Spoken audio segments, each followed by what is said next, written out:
दंड प्रक्रिया संहिता 1973 की धारा 2 में कुछ महत्वपूर्ण शब्दों को परिभाषित किया गया है। उन महत्वपूर्ण शब्दों पर आज हम चर्चा करते हैं। उन महत्वपूर्ण चीज़ों को स्पष्ट करने की आज हम कोशिश करते हैं।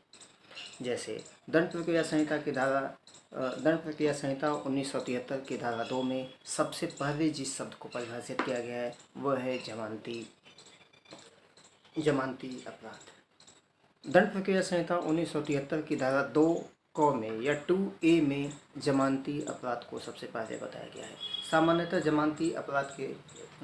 जमानती अपराध को इस रूप में समझा जाता है कि जिन मामलों में हम न्यायालय से अधिकारपूर्वक जमानत ले लेते हैं उनको हम जमानती अपराध कहते हैं। परंतु दंड प्रक्रिया संहिता की धारा 2 देखेंगे तो ऐसा नहीं है। धारा 2 क में यह बताया गया है कि वे अपराध जो दंड प्रक्रिया संहिता की प्रथम अनुसूची में जमानती अपराध के रूप में दिखाए गए हैं उन्हें हम जमानती अपराध कहते हैं। तो धारा 2 को इस तरह से है कि जमानती अपराध से ऐसा अपराध अपराधित है जो प्रथम अनुसूची में जमानती अपराध के रूप में बताया गया है। तो जमानती अपराध के बारे में हम क्या देखेंगे कि दंड प्रक्रिया संहिता की प्रथम अनुसूची में जो अपराध जमानती अपराध के रूप में बताए गए हैं उन्हें हम जमानती अपराध समझेंगे। यानी कानून में शब्दों का जो अर्थ दिया गया है हमको वही समझना है। इसके अलावा धारा 2 के खंड 3 में यानी 2C या 2G में संज्ञेय अपराध के रूप में बताया गया है। संज्ञेय अपराध को परिभाषित किया गया है। संज्ञेय अपराध क्या है? संज्ञेय अपराध को सामान्यतः हम ऐसा समझते हैं कि वे अपराध जिसमें पुलिस अधिकारी वारंट के बिना किसी व्यक्ति को गिरफ्तार कर सकता है उसे हम संज्ञेय अपराध कहते हैं। ये समझ कुछ ठीक है, लेकिन अगर हम धारा 2C या 2G को देखें तो उसमें यह बताया गया है कि दंड प्रक्रिया संहिता की प्रथम अनुसूची में जो अपराध संज्ञेय अपराध के रूप में बताए गए हैं उनको हम संज्ञेय अपराध समझेंगे और जो असंज्ञेय बताएंगे हैं उनको असंज्ञेय। यानी कौन सा अपराध संज्ञेय है और कौन सा असंज्ञेय है इसके बारे में हमको क्रिमिनल प्रोसीजर कोड का शेड्यूल फर्स्ट दंड प्रक्रिया संहिता 1973 के पहली अनुसूची को देखना होगा।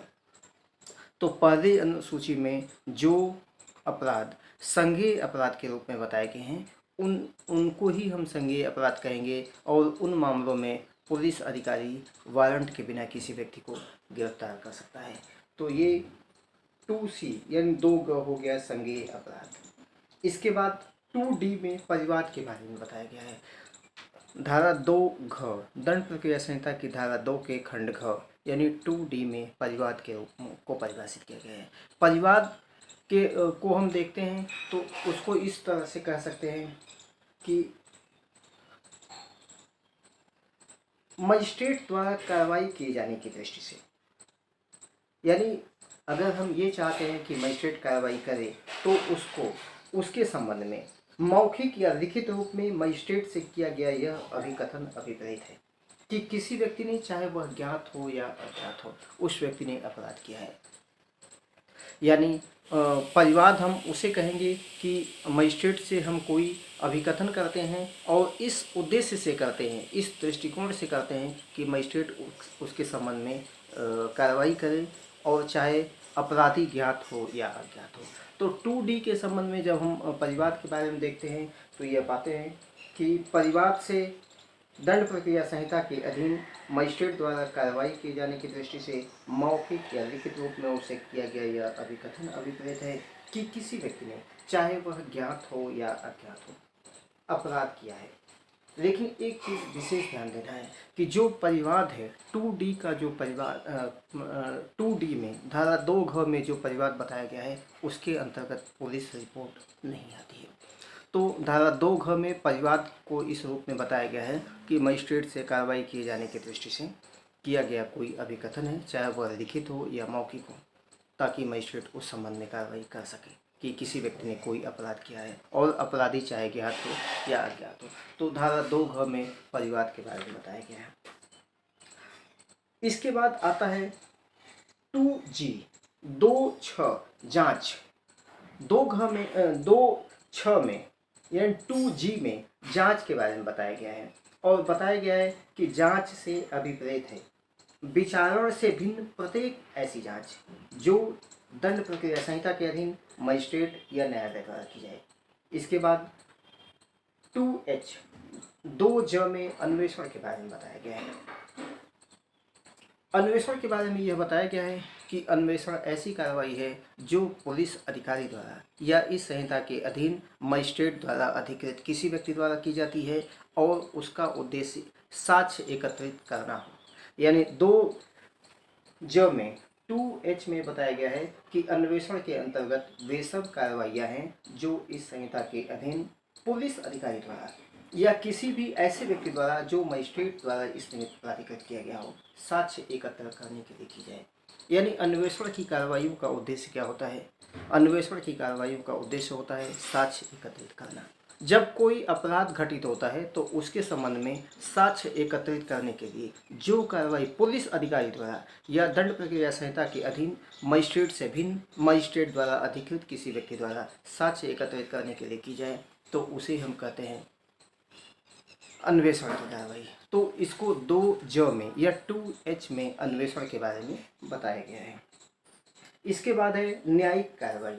2J में 2I में न्यायिक कार्रवाई के बारे में बताया गया है और यह बताया गया है कि न्यायिक कार्रवाई के अंतर्गत ऐसी कार्रवाई है जिसके अनुक्रम में साक्ष्य दिया जाता है। यानी न्यायिक कार्रवाई ऐसी कार्रवाई है जिसके अनुक्रम में साक्ष्य वैध रूप से शपथ पर दिया जाता है या दिया जा सकता है। तो न्यायिक कार्रवाई क्या है? कोई भी ऐसी कार्रवाई जिसके अनुक्रम में साक्ष्य वैध रूप से शपथ पे दिया जाता है या दिया जा सकता है। तो दंड प्रक्रिया संहिता में न्यायिक कार्रवाई के बारे में इस तरह से स्पष्ट किया गया है। कोई ऐसी कार्रवाई जिसके अनुक्रम में साक्ष्य वैध रूप से शपथ पर दिया जाता है या दिया जा सकता है। 2I में। इसके बाद अपराध, क्योंकि आपराधिक विधि के बारे में हम लोग अध्ययन कर रहे हैं तो अपराध क्या है ये जानना बेहद आवश्यक है। तो दंड प्रक्रिया संहिता की धारा 2N में अपराध के बारे में बताया गया है कि अपराध से अभिप्रेत है कोई भी ऐसा एक्ट या ओमिशन, कोई भी ऐसा कृत्य या लोप अपराध है जो तत्समय प्रवृत्त किसी विधि द्वारा दंडनीय बना दिया गया है और इसके अंतर्गत कोई ऐसा कार्य भी है जिसके बारे में पशु अतिचार अधिनियम 1871 की धारा 20 के अधीन परिवार किया गया है। तो अपराध को सामान्य शब्दों में अगर हम समझना चाहें तो कैसे समझेंगे? अपराध के अंतर्गत हर वह कृत्य और या लोप, हर वह एक्ट या ओमिशन आता है जो तत्समय किसी विधि के अधीन दंडनीय बना दिया गया है। तो दंड प्रक्रिया संहिता की धारा 2N में अपराध के बारे में बताया गया है। इसके बाद दंड प्रक्रिया संहिता के संशोधन अधिनियम 2008 द्वारा एक नया उपखंड WA को अंतः स्थापित किया गया है जिसमें पीड़ित के बारे में बताया गया है और यह बताया गया है कि विक्टिम पीड़ित क्या है? पीड़ित से ऐसा व्यक्ति अप्रेत है जिसे उस कार्य या लोप के कारण कोई हानि या क्षति हुई है जिसके लिए अभियुक्त व्यक्ति पर आरोप लगाया गया है और पीड़ित के अंतर्गत उसका संरक्षक या उसका विधिक वारिस भी आता है। इसके अलावा एक शब्द और बेहद महत्वपूर्ण है जिसको हम कहते हैं वारंट मामला, जिसको 2V यानी 2X में डिफाइन किया गया है। वारंट मामला से ऐसा मामला अप्रेत है जो मृत्यु, आजीवन कारावास या 2 वर्ष से अधिक की अवधि के कारावास से दंडनीय किसी अपराध से संबंधित है। 2X वारंट केसेस का क्या मीनिंग होगा? 2X में ये बताया गया है कि warrant cases means a case related to a offence punishable with death, imprisonment और लाइफ और imprisonment for a term exceeding 2 years। यानी वारंट मामला वह मामला होता है जो मृत्यु, आजीवन कारावास या 2 वर्ष से अधिक की अवधि के कारावास से दंडनीय किसी अपराध से संबंधित है। तो आज जिन महत्वपूर्ण परिभाषाओं को हमने देखा है दंड प्रक्रिया संहिता की धारा 2 में, उनमें है 2 क में जमानती अपराध, 2 ग में संज्ञेय अपराध, 2 घ में परिवाद, 2 घ में परिवाद कंप्लेंट, 2 छ में जांच, 2 ज में अन्वेषण, 2 झ में न्यायिक कार्रवाई, 2 ढ में अपराध, 2 ब क में पीड़ित और 2 भ में वारंट मामला।